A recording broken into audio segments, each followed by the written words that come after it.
কসম আমি ফেসবুক চালাই না। আসসালামু আলাইকুম ওয়া রাহমাতুল্লাহ। আজকে আপনাদের মাঝে গুরুত্বপূর্ণ আলোচনা পেশ করবেন হযরত মাওলানা হাফিজুর রহমান সিদ্দিকী কুয়াকাটা। হুজুর দামি ফোন চালান কিন্তু ফেসবুক চালান না। আর আমাদের এই বর্তমান জমানার মানুষের সাথে হুজুরের কিছু পার্থক্য আছে। হুজুরের কথাগুলা শুনলে ইনশাআল্লাহ আমরা বুঝতে পারবো। ইনশাআল্লাহ আমরা হুজুরের কথাগুলো মনোযোগ দিয়ে শুনবো। কসম আমি ফেসবুক চালাই না। এরপর আমার দামি মোবাইল পকেটে, যদি কেউ গোয়েন্দা এসব মোবাইল ধরে, ও বাড়ি চালান দিল, আমার মোবাইলে খারাপ কিছু পাবেন আলহামদুলিল্লাহ। তোমার ফেসবুক না চালাইলে ঘুমায় না, আর আমার এটা শুনলেই মাথা গরম। দেখো, তুমিও মানুষ আমিও মানুষ, তুমিও মুসলমান আমিও মুসলমান। তোমার টুপি মাথায় দিতে লজ্জা লাগে, আর আমার টুপি না দিলে লজ্জা লাগে। বুঝো বুঝো বুঝো বুঝো বুঝো।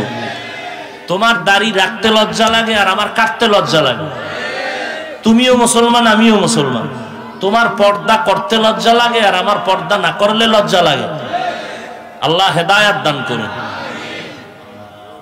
ভাই, আমগো শরীরের মূল কিন্তু রূহ। এই দেহর মধ্যে রূহ নাই, এটার মানুষ নাকি মানুষের কয় না। আমাদের ওয়াজের রূহ আছে মাইক। এই বাতিও লাগবে না, প্যান্ডেলও লাগবে না, কি লাগবে? কণ্ঠ, এটা একটা পার্স। হুজুরের প্রত্যেকটা কথা আপনাদের কেমন লেগেছে সেটা আমি বলতে পারবো না, কিন্তু আমার কাছে আসলে চমৎকার লেগেছে। হুজুরের কথাগুলা আসলে আমার সবসময় ভালো লাগে। হুজুরের কথাগুলা আমার একবার দিলে যায় লাগে, সত্যি কথা। হুজুরের প্রত্যেকটা কথা আমার খুবই ভালো লাগে, যেটা আমি আপনাদের বলে বোঝাতে পারবো না। আসল কথা হচ্ছে, হুজুর কথাগুলা যে বলেন, আসলেই কথাগুলো সত্য এবং আমাদের জন্য কল্যাণকর। হ্যাঁ, আর ইনশাল্লাহ আমরা ৫ ওয়াক্ত নামাজ পড়ব, আল্লাহর ইবাদত করার চেষ্টা করব ইনশাআল্লাহ। আসসালামু আলাইকুম।